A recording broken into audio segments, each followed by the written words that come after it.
Hi guys, my name is David Filer.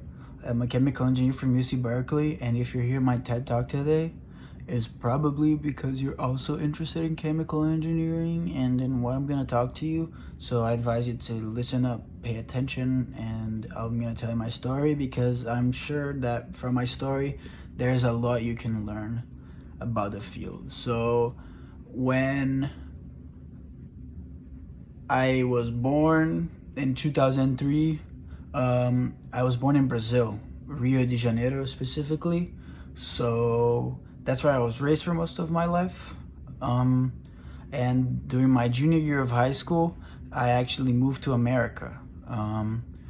And in that same year, and halfway through the year, out of nowhere, we heard about this huge pandemic, and all of a sudden, the world was shut down. There was no more school, and so I started getting lost in life, and I wasn't really sure where I was gonna go and what I was gonna do. Um, so after a lot of thinking, I decided to go to Valencia College in Florida, where I spent 2 years, and I got my AA degree in 2023. After getting my AA, I didn't really know where I wanted to transfer to, and university wise, so I applied to UC Berkeley, which was the best chemical engineering school at the time that I knew of, and I actually got in, and that's where I was from 2023 all the way up until 2026. And in Berkeley Engineering School, I actually got my chemical engineering degree with a specialization in nanotechnology. And I decided that I was gonna actually focus on the medical side of nanotechnology more than just creating little robots or little technologies. So I had a plan to get to where I wanted to. And my plan was first to get a job in the nanotechnology industry.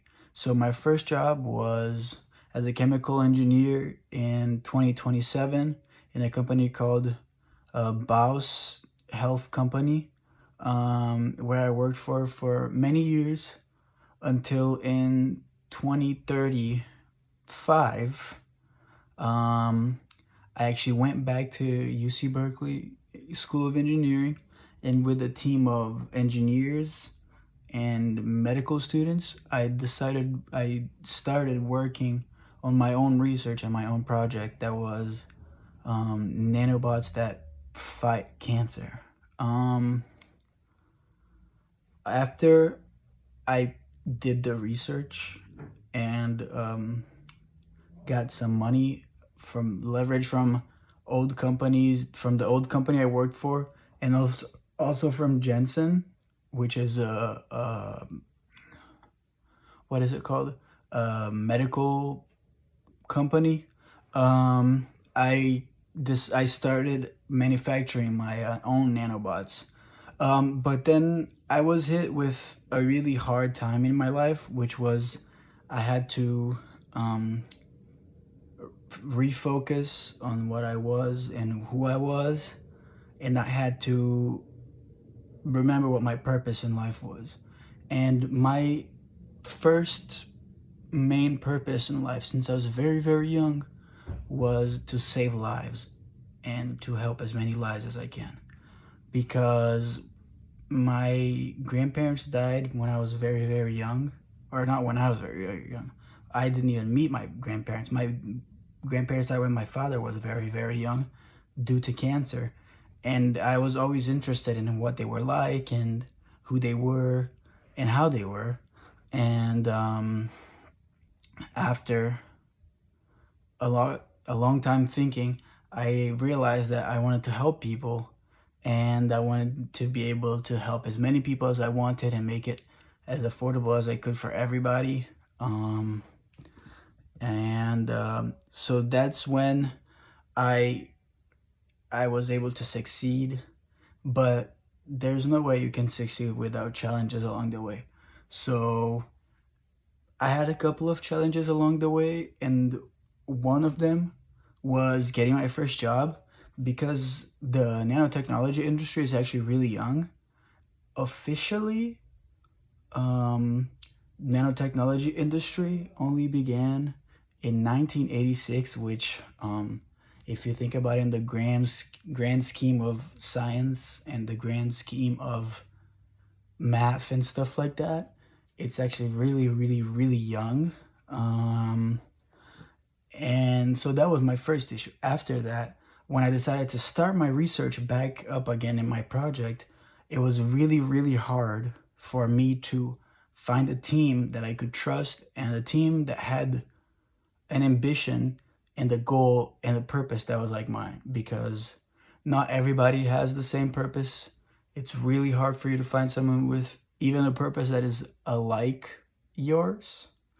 So that was my second and probably the most real and understandable problem or challenge for that you as a college freshman can understand is finding the funds for my project, because it's just like finding the funds for college.